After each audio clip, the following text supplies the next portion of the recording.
El nombre del expresidente Felipe Calderón y las siglas de Pemex han aparecido dentro de la investigación del caso Lava Jato, la trama de corrupción que está sacudiendo a América Latina, protagonizada por el grupo Odebrecht, el gigante de la construcción brasileño. Todo empezó en 2015, cuando el millonario Marcelo Odebrecht fue detenido por la policía brasileña que investigaba una trama corrupta en la petrolera estatal de ese país. La fiscalía le propuso entonces que confesara los sobornos en Petrobras a cambio de reducirle los años de cárcel que seguramente le caerían encima. Durante meses, él se resistió hasta que hubo más pruebas en su contra. Pero sobre todo, se rindió ante la amenaza de que su empresa, el gigante de la construcción que heredó de su abuelo con presencia en 28 países, nunca más volviera a licitar para obras públicas en Brasil. La derrota de Marcelo Odebrecht abrió los candados que impedían avanzar otras investigaciones abiertas en Suiza y Estados Unidos. En diciembre del 2016, ejecutivos de Odebrecht admitieron ante una corte federal de Nueva York haber entregado sobornos en Argentina, Perú, Ecuador, Colombia, Venezuela, Panamá, República Dominicana, Guatemala y México.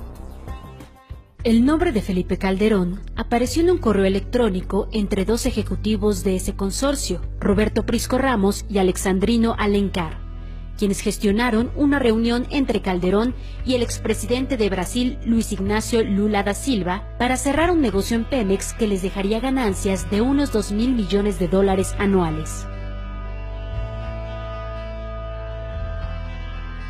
Este correo electrónico ha sido incluido como prueba en la investigación por conflicto de intereses abierta contra Lula por el juez del caso Lava Jato.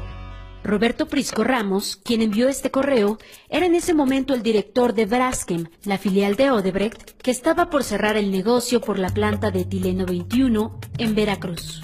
Sin embargo, para llegar a esa meta, requerían que Pemex le suministrara 66,000 barriles diarios de gas etano a precios preferenciales.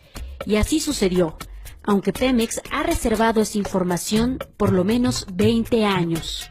Roberto Prisco ya fue condenado a más de 10 años de prisión por lavado de dinero y corrupción pasiva. En uno de esos correos negoció el pago de sobornos desde México, a los que llamaba con la clave Acarayes. Odebrecht ganó contratos en Pemex derivados de 5 grandes obras por más de 2.000 millones de dólares, justo durante la época en que entregaron 10.5 millones de dólares a funcionarios en México. El personaje que recibió instrucciones vía correo electrónico para que Lula aceptara reunirse con Felipe Calderón, fungía como director de Relaciones Institucionales. Al menos 3 delatores dentro del caso Lava Jato lo han descrito como el responsable de pactar los sobornos en el extranjero.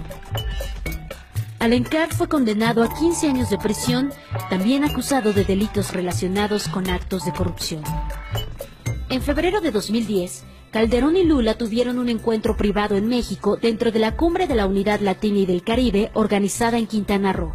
Al final de la cita, se felicitaron por la inversión de 2.500 millones de dólares que realizaría el grupo mexicano IDESA y la brasileña Braskem. Un funcionario de Petrobras, la empresa petrolera de Brasil, confesó que recibió 7 millones de dólares en sobornos a cambio de gestión y contratos, entre ellos el de una obra en México. Además, 2 bancas de desarrollo otorgaron créditos a Braskem. En octubre de 2011, el entonces director de Odebrecht fue invitado a comer a la residencia oficial de Los Pinos. Felipe Calderón abrió las puertas de la casa presidencial para albergar una reunión que en forma excepcional se realizaba fuera de Brasil. Marcelo Odebrecht llegó acompañado de Carlos Fadigas de Sousa, quien también está acusado de corrupción.